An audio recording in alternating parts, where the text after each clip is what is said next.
Hello and a very warm welcome back to the garden. It is June the 23rd today.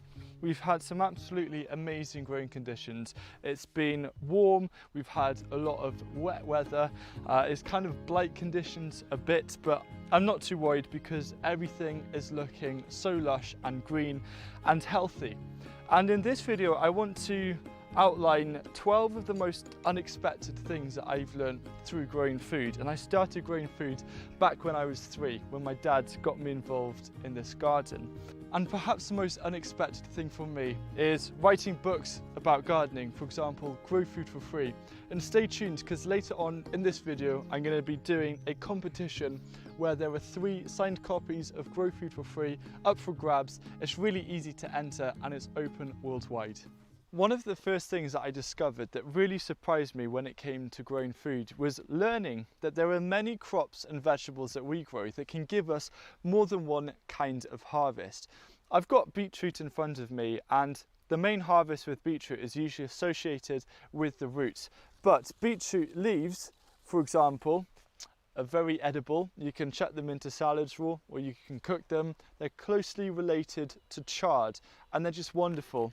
Another thing I have here, I've got radish interplanted, and you can actually let radish grow and then seed, and the green seed pods are also edible.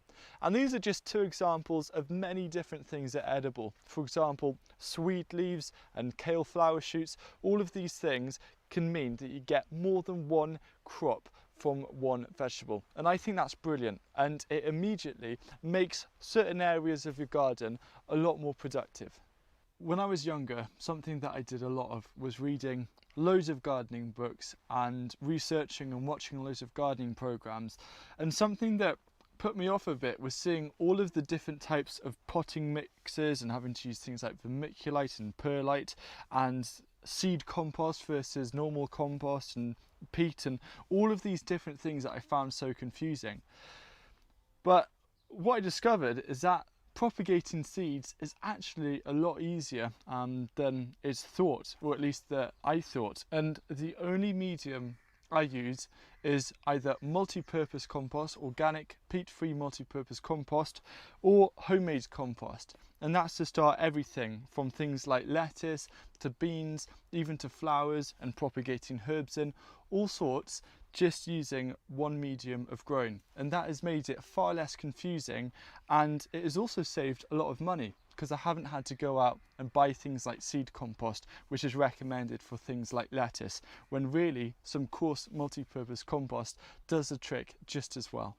Something else that is kind of related to starting seeds and how easy it is just using multi-purpose compost is that you don't need to spend any money on fertilizers.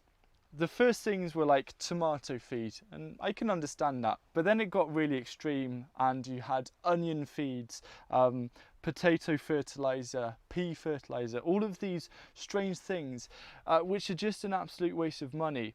Yes, with some fruiting things you might want to feed them, but you can make your own feed, such as out of comfrey if you can grow that, or many other things. In fact, you don't actually have to spend money on buying fertilizers. All you need is compost and you're good to go. In fact, all of this garden this year is just being fed with compost, nothing else. And that's all I've been doing for the last few years, apart from the odd bit of comfrey feed. And it is so easy and it saves so much money that I can then spend on more useful things, such as undercover growing or higher quality tools. I live in a country that has the coolest flag in the world, but it also has a reputation for being very wet. And Wales is notorious for a lot of rain, which makes it strange for me to be so grateful for rainwater. Ever since 2018, we've experienced kind of prolonged periods of dry weather. And so unexpectedly, I'm actually grateful when it rains after this. And being in Wales, that was something I was never expecting to happen. Another thing that has surprised me so much is just how little space you need to keep a family of 4 supplied with lettuce through spring, summer and autumn. And lettuce and other leafy greens are just extremely productive if you treat them as a cut and come again. And I'm about to do the 4th harvest of these lettuce in as little as 3 weeks. And this is just one small area. We've got some other lettuce further down in the bed.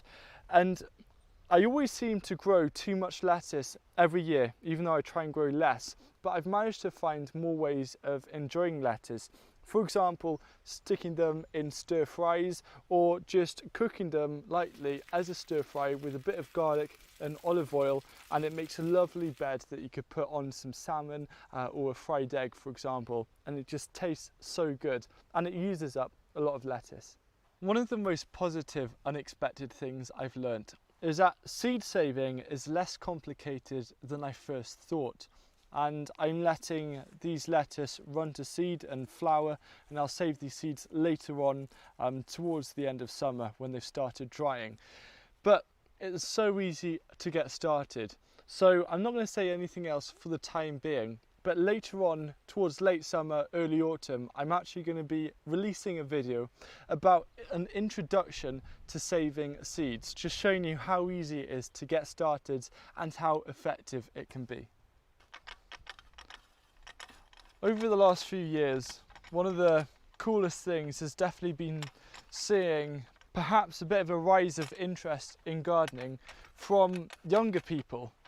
And my YouTube channel, the main audience is between 25 and 35, but there's a big percentage who are between 18 and 25. And there's also a lot of parents and grandparents now who are getting their kids and grandkids involved with growing. And just by us gardeners sharing what we're doing, especially online, I think it's reaching a lot of people and getting them very excited about growing foods. And seeing all of the young people and kind of my generation getting so excited about gardening and producing food, I think it brings a bit of hope for the future that we need. Something that I hadn't realised would be so fulfilling until I actually started doing it was sharing food and surplus or surplus plants with neighbours and with friends, and the fulfilment that you get from that. So at the moment I'm doing a radish harvest, and I'm harvesting these radishes for a neighbour of mine who absolutely loves them. So it's always nice to grow just a bit of excess produce, and you know, look at that one, absolutely delicious French breakfast radish. And the satisfaction of just being able to grow food for others or give away spare plants to really encourage them to grow is huge, and I absolutely love it. And that was an unexpected thing that has definitely got me hooked on sharing as much as possible. And if you can't share plants or produce, then the second best thing is sharing your gardening knowledge. The next thing is an important lesson learnt more than anything, but it's taken quite a while and I'm still not great at it. I have this feeling that when I plant something out, I will remember the name and I think, oh yeah, that'll be easy. I know that potato is Red Duke of York, for example. But if I don't label it down or write it somewhere, I guarantee you I will forget it, no matter what it is. An example is these onions, I know they're stew on, but last year I grew this amazing white onion and I have no idea what the variety was. So I'm kind of back to square one, trying to find out what variety it is, or by trying out varieties that I really like. Because the positive of remembering specific varieties is that you know what works well and what doesn't work so well in your garden or in your climate, and then you can start building up a list of your go-to varieties. One of the key things I've learnt is that there's no such thing as having too much compost. There's been times before where I feel like there's just too much. However, I know that this isn't true, and there's many reasons for this.